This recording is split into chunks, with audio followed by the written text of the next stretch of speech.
waxaan ka wada hadalnay sidii khilaafka baryahan dambe jiray labada dal dhexdooda sidii loo dhamayn lahaa oo loo yareyn lahaa iyo sidii xiriirka labada dal oo dariska ah loo sii xoojin lahaa.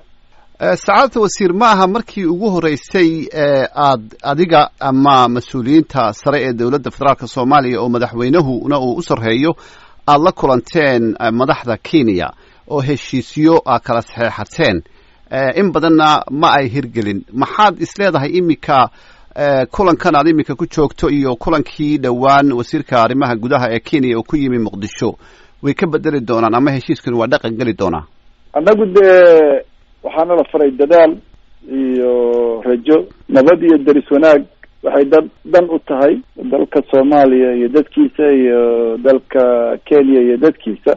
marka kuwii hore hadday sidaan rabnay u hirgeli waayeen, waxaan rajeynaynaa inay kuwa dambe ay hirgalaan. marka ma jirto guarantee, laakiin hadda wakiil ama ergeygii madaxweyne Uhuru madaxweyneheena usoo diray oo kula kulmay, wadahadalka yeesheen, iyo anigu maanta dhigayga ambassador Rachel Omama kulankii aan la yeeshay iyo tiimkeeda, aniga iyo tiimkii wasaaradda arrimaha dibadda iyo safaaradda soconnay waxayna gelisay rajo in xiriirka lasii fiicnayn karo. waa tahay waxaa jira warar sheegaya in Maraykanka iyo Ethiopia ay Soomaaliya iyo Kenya ku cadaadiyeen inay wada hadlaan oo arrinkan iminka ka soo cusboonaaday soohdinta la dhameeyo. arrinkaas maxaa ka jira? waxba kama jiraan.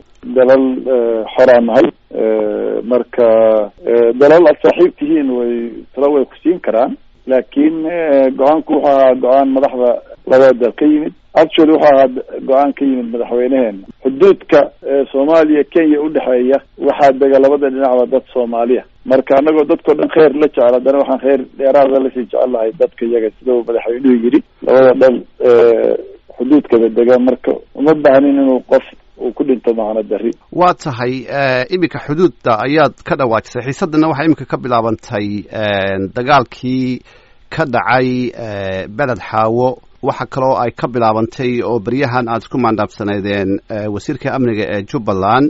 ma kala hadasheen wasiirkaas amniga ee Jubbaland dowladda Kenya? dowladda Kenya waxaan kala hadalnay, iyaguna way ogyihiin khilaafyada waxaa ka mas-uulka, annaguna waa ognahay. marka waxaan kala hadalnay sidii looga dheeraan lahaa faragelin maaragtay derisku isku sameeyo, oo deris wadaag iyo kaashi looga shaqeyn lahaaye aan colaado aan loo baahnayn aan loo abuureen. laakiin si gaara miyaad ugala hadashay Janan arrinkiisii?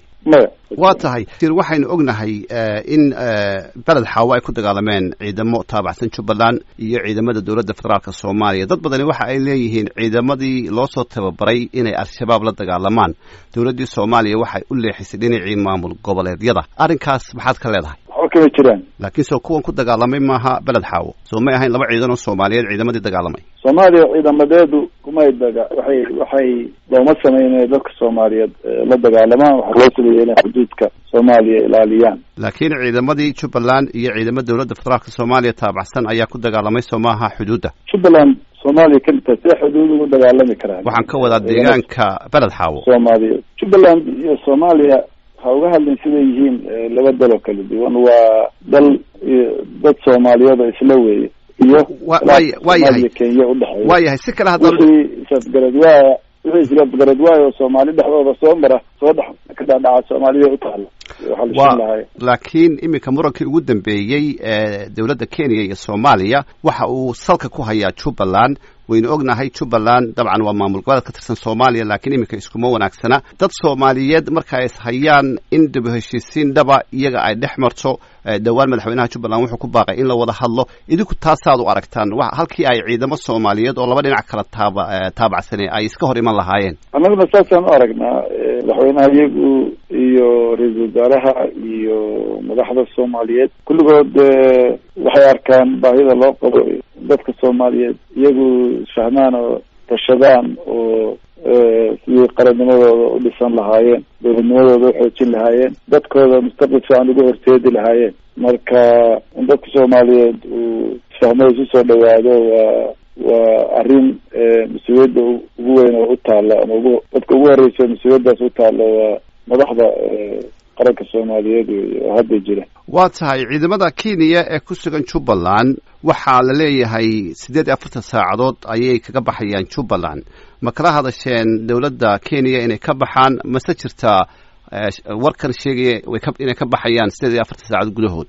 ma warkaas ma jiro, annaguna kalama hadlin. ciidamada Kenya ee Soomaaliya jooga waxay ka mid yihiin AMISOM, waxay ku joogaan mandate-ka ciidamada Soomaaliya ka kaalmeynaya dagaalanka argixisada ee Afrikaanku ee ururka midowga Afrika soo diray.